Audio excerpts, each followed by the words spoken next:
Hello friends. ये उन दिनों की बात है जब पेट्रोल 25 रुपये लीटर हुआ करता था। अब एग्जैक्ट ईयर तो मुझे नहीं पता, पर एक इलेक्शन था जो कि विधानसभा के लिए हुआ था उस समय। और मेरे एक हस्बैंड के फ्रेंड हैं जो कि अच्छे बड़े बिजनेसमैन हैं, तो उन्होंने काफ़ी पैसा दे के तो पहले पार्टी का टिकट खरीदा। और बहुत अच्छा पैसा दिया होगा तभी तो टिकट मिला। उसके बाद उनका कैंपेनिंग के लिए उन्होंने हमें भी फ़ोन किया, मुझे भी फ़ोन किया। कहा कि तुम ज़रूर आना मेरे कैंपेन के लिए, क्योंकि you will be my star campaigner. तो मुझे पता था मैं कोई स्टार कैंपेनर का तो सवाल ही नहीं होता।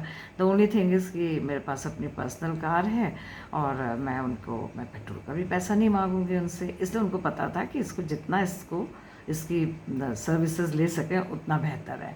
तो मेरे से कहा कि एक लेडी का नाम बताया उन्होंने, 10 किलोमीटर्स हमारे घर से रहती थी। तो उनसे बोला, मेरे से कहा कि उनके पास वो उनके साथ बात कर लेना, वो साथ में तुम उनके साथ आया करना। तो वो लेडी मेरी मामी लगती थी रिश्ते में। तो मैंने सोचा कि वो बात करेंगे मेरे से। शुरू हो गया था कैंपेन। तो उन्होंने कोई बात नहीं की, और कई दिन बीत गए। जब 7-8 दिन मतलब काफ़ी दिन बीत गए, सिर्फ 2 या 3 दिन रह गए थे मुश्किल से इस कैंपेन के लिए। तो उनका फ़ोन आया, वो जो मेरे हस्बैंड के फ्रेंड है, कि तुम आई नहीं।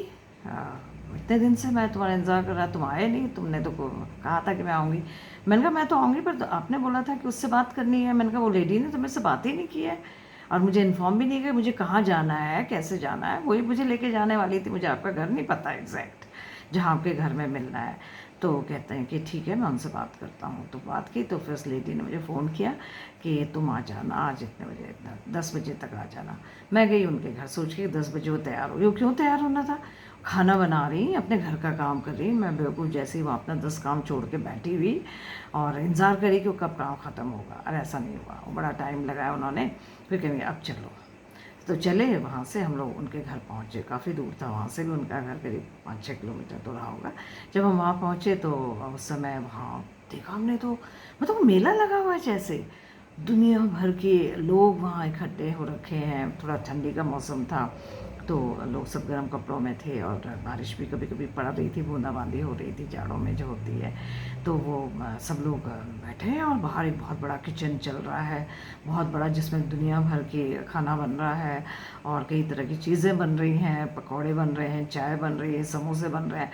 और लोग जो है आके प्लेटों के प्लेटें अंदर जा रही हैं। जब हम भी अंदर पहुँचे, क्योंकि बाहर तो हल्की सी बूंदाबांदी थी, टेंट के नीचे ही खाना बन रहा था, तो हम लोग फिर अंदर गए। तो वहाँ देखा हमने कि गद्दे बिछे हुए हैं, उसमें सब लोग बैठे हुए हैं। बैठे क्या, लेटे हुए हैं, क्योंकि सपोर्ट लेके, क्योंकि इतना खा चुके थे कि कोई बैठने का तो किसका सवाल ही नहीं है। वो खाए जा रहे हैं, चाय बन रही, गरम गरम चाय आ रही है, गरम गरम पकौड़े और समोसे आ रहे हैं। और कई वर्कर्स हैं, लोग हैं, औरतें हैं, सबके सब जो कि कैंपेन करेंगी, और उनके भी अपने रिश्तेदार भी आए। मतलब अच्छा खासा मजमा था। मतलब लगा कि हम कोई बहुत बड़े जुलूस में पहुँचे हुए हैं। तो हम भी पहुँच गए, हम भी बैठ गए अंदर। तो एक कप चाय हमें भी मिली, थोड़ा पकौड़े हमने भी खाए। तो मैंने देखा कि लोग जिस तरह खा रहे थे, उससे लग रहा था कि बस आज ही खाना है जितना हो सके। उनको पता था अब 2 ही दिन रह गए ना कैंपेन को। पता नहीं कब से खा रहे होंगे, जब से शुरू होगा कैंपेन। मैं तो बहुत लेट गई थी, मेरे तो 2 ही दिन थे। लेकिन उसमें उनको ये था कि जितना हम खा सकें। और वहाँ जिस तरह से किचन चल रहा था, उसका तो कोई एंड नहीं था। मतलब बीच चूल्हा बंद नहीं होता था, कि हर चीज़ कभी ना कभी चढ़ी रहती थी। फिर इसके बाद खाना जब अच्छे से पेट भर के वो खाती रही, मेरी जो रिश्ते में जो लगती थी, जो मुझे साथ में लाई थी। तो मैंने कहा कि आप क्या ब्रेकफास्ट करके नहीं आए। नहीं नहीं, कहाँ ब्रेकफास्ट किया, टाइम ही नहीं मिला सुबह से, जब तूने इतना देर लगा दी थी। अपने घर से 11 बजे निकली, सुबह से ब्रेकफास्ट ही नहीं किया। यहाँ के भरोसे बैठी, शायद ऐसे ही करती हूँ कि रोज़ ही आती थी वो, पता चला। तो ऐसे ही करती होंगी। फिर जब भी खाया पिया उन्होंने, फिर उसके बाद थोड़ी देर में कहा कि चलो, 3-4 लेडीज़ और तैयार हो गई। कहा चलो कैंपेनिंग के लिए। तो मुझे लगा कैंपेनिंग होगी तो चलो ठीक है, हम भी चलेंगे। मतलब मैं लेके जाना ही था उनको। तो सब बैठ गई। इसके बाद पता चला कि वो ऐसी जगह गई जो उनकी कॉन्स्टिट्यूंसी में है ही नहीं उनके। वो तो कहीं और जाना था। ऐसे लॉन्ग लॉस्ट फ्रेंड्स जो थे, जिनसे कभी नहीं मिले, और जिनसे जाना की बात होती थी कि भाई हम आएंगे आपसे मिलने, लेकिन जहाँ बस नहीं जाती थी, और ऑटो से जाना बहुत महंगा पड़ता था। तो इसलिए वो फिर वो आज के दिन के लिए वो रखा गया था। जब मेरे साथ, जब मैं वहाँ, मेरे से कहा कि हाँ, मैं उस इलाके में कभी नहीं गई थी, मैं कभी देहरादून का वो इलाका मैंने देखा ही नहीं था। खैर मैं गई, उन लोगों ने मुझे गाइड किया कि यहाँ चलो, यहाँ चलो। फाइनली हम एक घर में पहुँच गए। तो वहाँ तो कैंपेन का तो कोई मतलब ही नहीं था, कॉन्स्टिट्यूंसी में नहीं था वो, तो कहाँ कैंपेन होता। तो उनसे बातें गप्पें छप्पें हुई, फिर उसके बाद चाय वाय जो भी खाना पीना किया उन्होंने, पता नहीं कितना खा सकता है कोई, वो खाया वहाँ भी। उसके बाद दूसरे घर में भी गए, वहाँ भी जान पहचान के थे, उनसे भी मिले। मतलब मेरे को उस दिन जो था, मुझे सिर्फ लोगों को उनसे सोशलाइजिंग करवाना था, जो बहुत समय से जिन लोगों से नहीं मिले थे। गुस्सा तो मुझे बहुत आ रहा था, मेरा अंधेरा होने लग गया था, मुझे घर जाना है, मेरे घर में मेरे सब वेट कर रहे हैं, 10 किलोमीटर्स में वापस जाना अभी घर, वो ऐसा कैसे होगा, मैं समझ नहीं आ रहा था। 10-12 किलोमीटर्स था वहाँ से। फाइनली मेरा काम ख़त्म हुआ, उन्होंने चाय वाय फूड, फिर से वो लेडी ने कहा नहीं हम तो किसी के साथ चल जाएंगे, हम तो अब डिनर करके जाएंगे। फिर से चाय पकौड़ों का सेशन चल रहा था, वो वहाँ बैठ गई। मैंने कहा मैं तो जा रही हूँ, मैं चली गई। मैंने कहा कल सुबह आऊँगी, लेकिन आप तैयार रहिएगा, आज की तरह देर नहीं करिए। नहीं नहीं मैं तैयार रहूँगी। अगले दिन मैं फिर पहुंच गई उनके वहाँ। उन्होंने जब प्रॉमिस किया था बताया, फिर क्या क्या प्रॉमिस, किसका क्या प्रॉमिस, उन्होंने तो तैयारी नहीं थी, फिर से वो अपने घर के कामों में लगी हुई।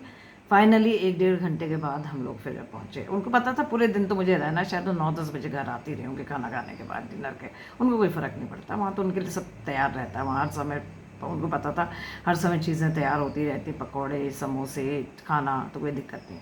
फिर हम लोग वहाँ पहुँचे, फिर उन्होंने समोसे पकौड़े उड़ाए, और उसका वहाँ तो मैं जब अंदर गई तो मैंने देखा कि उनकी मदर इन लॉ भी बैठी हुई, जो जो जेंटलमैन जो फाइट जो इलेक्शन कॉन्टेस्ट कर रहे थे, उनकी जो मदर इन लॉ थी, मस्ट बी अराउंड 75-80। वो इतने बुरी तरह खा चुकी थी उस एज में भी, कि वो बिल्कुल पसरी पड़ी थी गद्दे पे, और वो बुरी तरह उन्हें डकार आ रही है, उनको हिचकियाँ आ रही हैं, उसके बावजूद वो खाए जा रही हैं और पिए जा रही हैं। मेरे समझ नहीं आया कि इस उम्र में कोई कैसे खा सकता है, इस उम्र में क्या किसी भी उम्र में कोई इतना नहीं खा सकता जिस तरह से वहाँ लोग खा रहे थे। उसके बाद बस वही खाया पिया उन्होंने, और उसके बाद बैठे हम लोग। फिर थोड़ी देर कहने कि चलो अभी चलते हैं, थोड़ा यहाँ पे बस्ती है वहाँ हो आते हैं, क्योंकि जाना था कुछ, तो वहाँ गए। आधे पौने घंटे में हम लोग फिर वापस आ गए। जब हम आए तब तक शायद लंच हो चुका था। तो एक लेडी थी और उनकी फ्रेंड कहने, अरे तुम लोग कहाँ चले गए थे, इतनी बढ़िया कढ़ी चावल बना था कि पूछो मत, तुम लोगों ने मिस कर दिया। तो उस समय तक तो समोसे और पकौड़े बन रहे थे, तो ये ले जो हमारे जो रिश्ते में जो मामी लगती है, वो ले सारे प्लेट में अपने लिए समोसे पकौड़े लेके आ गए। साथ में चाय तो खैर चल ही रही थी, वो लोग लेके आ रहे थे चाय। बैठी तो जब उन्होंने सुना कि कढ़ी चावल, कहती मैं पता करती हूँ है कि नहीं, अभी बचाओ पक्का होगा। गई वो वहाँ किचन में, जहाँ उनका भंडारा टाइप किचन चल रहा था, ये कहने की पकौड़ा कढ़ी चावल है क्या, तो पता चला है, क्योंकि इतना कितना कोई खाएगा, वहाँ पड़ा हुआ था। फिर एक प्लेट में अपने लिए कढ़ी चावल गरम गरम लेके आई, साथ में पकौड़े भी, चाय भी, समोसे भी, कढ़ी चावल भी। ओह माय गॉड, मैंने कहा इतना इतना खा रहे।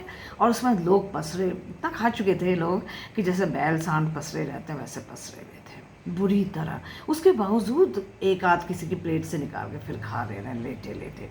उसी बीच जब शाम थोड़ा सा अंधेरा होने लग गया था, तो ये जेंटलमैन जो इलेक्शन कॉन्टेस्ट कर रहे हैं, जो हमारे फ्रेंड, वो आ गए अपने दल बल के साथ। साथ में उनके उनके 2-3 बॉडीगार्ड भी थे, क्योंकि किसी ने बोला कि आपका कैंपेन इतना बढ़िया चल रहा है कि आप जो राइवल जो हैं उनको तो आपने धूल चटा देंगे, वो तो हार जाएंगे इस बार, और कहीं ऐसा ना हो कि आप पे अटैक हो जाए, तो आप सिक्योरिटी भी रखिए। और साथ में उनके पार्टी के वर्कर्स भी थे और उनके सपोर्टर्स भी थे। मतलब पूरा एक 15-20 लोगों का जत्था आया और ये अंदर आए, और बड़े खुश खुश, क्योंकि जाड़ों के दिन से कोट पहना था, कि बारिश भी थी तो हैवी कोट था उनका, ओवरकोट टाइप निकाला। और कहने लगे बड़ा अच्छा हुआ आज का तो कैंपेन। सब लोगों से, सब लेडीज़ बैठे थे वहीं, हम लोग भी मैं भी वहीं बैठी थी। कह रही कि बहुत ही अच्छा कैंपेन हुआ आज का, तो बहुत ही अच्छा, और स्पीच भी मेरी बहुत अच्छी हुई। तो एक सर कहने लगा, सर आपकी स्पीच तो इतनी अच्छी हुई है कि आप ही जीतने वाला, ये सीट तो आप लेके जाओगे इस बार। तो वो और खुश हो गए, कह लगे हाँ बस आज आखिरी दिन है, तो अब ऐसा करो कि जाओ और मिठाइयाँ लेके आओ। तो मिठाई आई, ढेर सारे डब्बे मिठाइयों के आए। उसके बाद वो लेडीज़ ने इतना सब खाने के बाद, लेडीज़ और जेंट्स जो भी थे सभी ठूस रहे थे, उन्होंने उसके बाद मिठाइयाँ भी खाई और बुरी तरह खाई। कुछ ने अपने पैक भी करवा दी कि घर ले जाएंगे, क्योंकि और पकौड़े भी पैक हुए, किसी के समोसे पैक हुए, मतलब पैक हो रहे थे कि हम घर जाके भी खाएंगे, कोई घर में जो लोग रह गए उनके लिए। मतलब इतना ज़्यादा था सब कुछ, मतलब जैसे कि भंडारा चल रहा हो। पता नहीं कितना खर्चा हुआ। पहले तो पार्टी टिकट में ही शायद उन्होंने 5-6 लाख, मिनिमम 5-6 लाख उस ज़माने में दिए होंगे। और उसके बाद इतना जो कैंपेन में इतना चल रहा, सपोर्टर्स हैं, खाना पीना जो चल रहा है, उसका तो कोई एंड ही नहीं था। तो इतना पैसा कहाँ से आ रहा है? जो बिज़नेस था उनका वो चल रहा था उसका, लेकिन उनको ये नहीं कि ये अपना पेट्रोल खर्च कर रही है। 700-800 का पेट्रोल मैं अभी तक लगा चुकी, 25 रुपये लीटर के हिसाब से वाला। लेकिन उनको कोई मतलब नहीं है, लेकिन उनको बस अपना ही अपना था कि बस खिलाएं खाएं पिए लोग और मस्त रहें। इस बीच उनके लोग कहने लगे, सर आप इस बार तो आप खींच के ले जाओगे ये सीट, और देख लीजिए आप। तो बड़े खुश हुए वो। इसके बाद वो उनके लिए वाईफाई मेरे पास, शाम हो गई है, अंधेरा होने वाला है, मेरे पास आई, कहने की अपनी गाड़ी की चाबी दे दो, कोई साथ में जा रहा है, हम लोग कैंपेन के लिए जा रहे हैं। मैंने कहा ऐसा है कि मैं गाड़ी की चाबी तो किसी को नहीं देती अपनी। मैंने कहा मुझे घर वापस जाना है, मुझे समय पे जाना, अंधेरा हो रहा है, मेरा घर यहाँ से 12-15 किलोमीटर है और मुझे देर हो जाएगी। तो फिर मैंने साफ मना कर दिया, क्योंकि ब्लंट होना ज़्यादा ज़रूरी बजाय दुखी होने के बाद में या परेशान होने के। It's better to be truthful and blunt also. तो खैर वो चाहे उसको बुरा लगा हो चाहे अच्छा लगा, मुझे उससे मतलब नहीं है। फिर मैंने बस मैंने कहा मैं जा रही हूँ, और उन्होंने कहा कि कल आ जाना तुम वहाँ जहाँ बूथ है, जहाँ होगा, जब इसके बाद जब भी होगा 1-2 दिन बाद, तो उसके लिए तुम आ जाना। मैंने कहा हाँ ठीक है मैं आ जाऊँगी। उसके बाद मैं घर आ गई। उसके बाद उनका जब जिस दिन वोटिंग था उस दिन का फ़ोन आया कि तुम ज़रा आ जाना। तो मैं पहुँच गई। मैंने कहा जब इतना सब किया तो थोड़ा और कर लूँ। तो जब मैं उनके वहाँ गई तो वहाँ देखा मैंने, लोग थे, काफ़ी थे, वो भी इनके भी वर्कर्स थे वहाँ, सपोर्टर्स थे, सब थे। वो तो खैर नहीं थे लेकिन थे, हाँ मतलब बीच में एक आध बार आके चले गए, उनकी वाइफ आके चली गई, वो भी खड़ी थी वहीं। फाइनली जब काउंटिंग हुई तो पता चला कि उनको सिर्फ 5 वोट्स मिले थे, 5 वोट मिले थे, उनकी जमानत भी जब्त हो गई। तो इसका मैं एक पार्टी, इस तरह के कैंपेन का मैं एक हिस्सा बनी, जो भी बिल्कुल ही फ्लॉप था, लेकिन जो इतना शानदार था कि उसमें लोगों ने इस तरह से खाया जैसे if there is no tomorrow. और पसरे पड़े वाले मैंने लोग देखे हैं जो कि दूसरे के माल पे इतना ज़्यादा खाते हैं कि उनको अपनी हेल्थ का, अपना किसी का ध्यान नहीं रहता कि दूसरे का माल है तो भाई खाओ, खूब अच्छे से मज़े करो। तो बस यही था उनका मेन एम, यही था। मतलब सारे जो इलेक्शन कैंपेन का जो जिस थी वो ये था कि खाओ पियो मौज करो दूसरे के माल पे। Thank you.